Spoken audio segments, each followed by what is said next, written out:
इंडी गठबंधन के नेता और पूर्व सीएम फारूक अब्दुल्ला ने लेफ्टिनेंट गवर्नर को चेतावनी देते हुए कह दिया कि कहीं नेपाल जैसे हालात ना हो जाएं।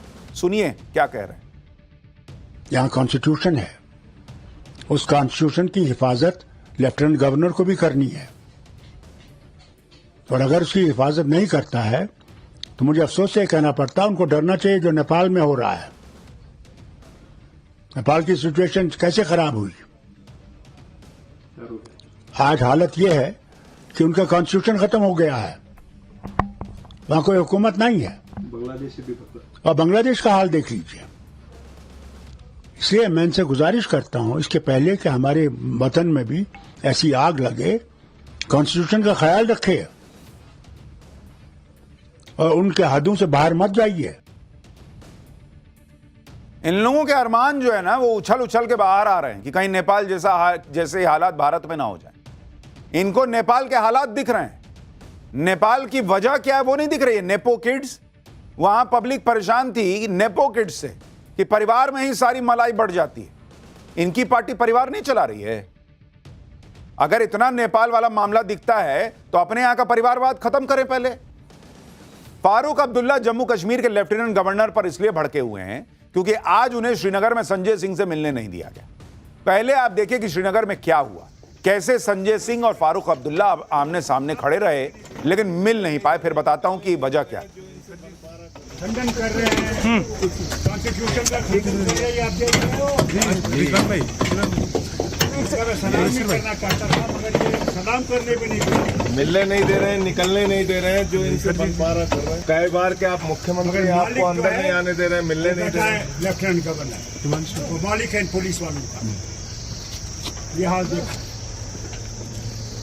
पिछले मुल्क को पता लगना चाहिए कि एक इंसान कॉन्स्टिट्यूशन के अंदर बात करना चाहता है, कोई पत्थरबाजी नहीं करना चाहता, गोलीबारी नहीं चाहता। आप मिलने क्यों नहीं दे रहे हैं भाई? नहीं जा रहे। कौन सा अपराध है?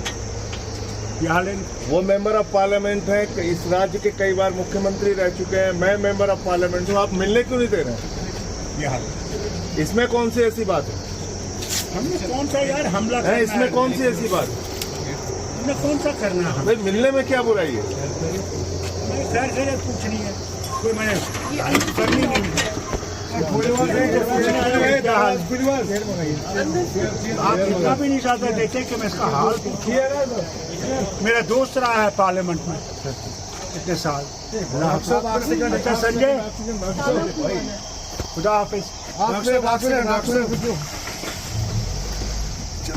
तो ये क्या परेशानी, मुलाकात तो करने दीजिए। अब संजय सिंह और फारूक अब्दुल्ला को मिलने नहीं दिया गया। आपको इस वीडियो के पीछे की पहले कहानी बताता हूं। आम आदमी पार्टी के नेता संजय सिंह श्रीनगर के सर्किट हाउस में थे। संजय सिंह का आरोप है कि वो डोडा से आम आदमी पार्टी के विधायक महराज मलिक की गिरफ्तारी के विरोध में प्रेस कॉन्फ्रेंस करने वाले थे, लेकिन जम्मू कश्मीर पुलिस ने उन्हें गेस्ट हाउस से बाहर ही नहीं निकलने दिया। जब जम्मू कश्मीर के पूर्व सीएम गेस्ट हाउस के बाहर आए तो उन्हें भी अंदर नहीं जाने दिया। इस घटना पर अरविंद केजरीवाल भी भड़क गए, और भड़कना वाजिब भी है। भाई आपको लग रहा है प्रेस कॉन्फ्रेंस नहीं करने देना है, मामला वहां पे भड़क सकता है, वो समझा जा सकता है, लेकिन संजय सिंह सांसद हैं, फारूक अब्दुल्ला सांसद है, ये मिल लेंगे तो क्या हो जाएगा? ये तो बड़ी बेसिक सी बात है भाई कि इनको क्यों नहीं मिलने दे रहे हैं आप? संजय सिंह गेट पे खड़े होकर उधर फारूक अब्दुल्ला से इधर उधर से बात कर सकते हैं, और फारूक अब्दुल्ला अंदर जाके सोफे पे बैठ के बात कर लेते तो क्या हो जाता? तो संजय सिंह सवाल तो ठीक पूछ रहे हैं कि भाई मिलने क्यों नहीं दे रहे हैं, और इसीलिए अरविंद केजरीवाल भी भड़क गए। अरविंद केजरीवाल ने कहा कि श्रीनगर में तानाशाही चल रही है क्या? इंडी गठबंधन चुनाव में तो नरेंद्र मोदी को हरा नहीं पा रहा, और इसलिए ये लोग जब ये बात करते हैं नेपाल वाला, तब लोगों को गुस्सा आता है कि नेपाल वाली बात क्यों करते हो भाई? इंडी गठबंधन तो मोहन भागवत के भरोसे था कि 75 साल होने पर पीएम मोदी को रिटायर होने पर मोहन भागवत मजबूर कर देंगे, लेकिन आज इंडी गठबंधन को एक और झटका लगा।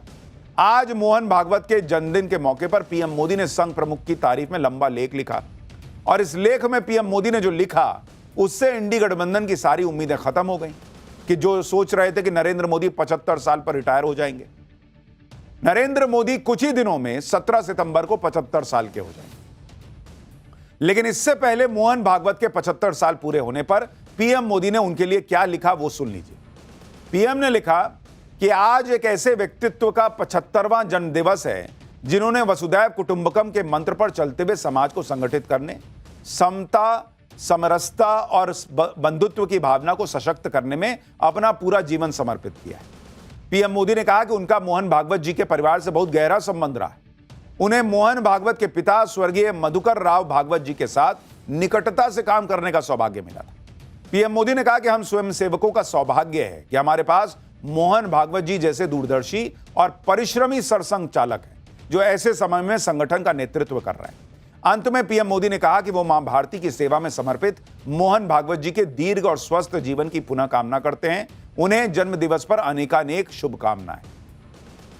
अब कुछ लोग जो ये माहौल बना रहे थे कि आजकल मोदी और संघ में नहीं बन रही, नरेंद्र मोदी और भागवत में नहीं बन रही, नरेंद्र मोदी के इस लेख ने उस पर पूरा पानी डाल दिया, खत्म।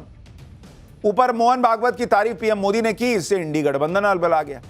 इंडी गठबंधन सोच रहा था कि भाई 75 पे मोदी रिटायर हो जाएंगे, शायद कुछ मामला बनेगा, लेकिन ऐसा होता तो दिख नहीं रहा। मोदी और भागवत दोनों इंडी गठबंधन के लिए दीवार बनकर खड़े हो गए। इससे इंडी गठबंधन के नेता फायर हैं। कांग्रेस के नेता जयराम रमेश कह रहे हैं कि प्रधानमंत्री ने आरएसएस नेतृत्व को खुश करने की बेताब कोशिश की। जयराम रमेश ने कहा कि प्रधानमंत्री जो स्वयं को नॉन बायोलॉजिकल बताते हैं, अपने प्रवचनों को ऐसे प्रस्तुत करते हैं मानो वे स्वयं गॉड और से लिखा यानी गोड से लिखने का प्रयास किया।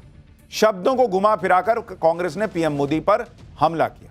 कांग्रेस सांसद सुखदेव भगत ने कहा कि मोहन भागवत के 75 साल वाले अल्टीमेटम से पीएम मोदी डरे हुए हैं, इसलिए वो तारीफ कर रहे हैं। इसी तरह टीएमसी सांसद सागरिका घोष ने कहा कि यह मोदी की कुर्सी से चिपके रहने की बेताब बेचैनी को उजागर करता है। असली संदेश 75 साल के बाद मोदी या भागवत किसी के लिए भी रिटायरमेंट नहीं, मंत्र यह है कि तुम मेरी पीठ खुजाओ, मैं तुम्हारी खुजाऊंगा। इंडी गठबंधन तो इसी फ्रस्ट्रेशन में कि नरेंद्र मोदी को हटाने के लिए वो 11 साल से हर चाल चल चुके, लेकिन हर चाल बेकार हो गई। अब वो सोच रहे थे 75 साल पे रिटायरमेंट हो जाएगा, वो भी चला गया मामला।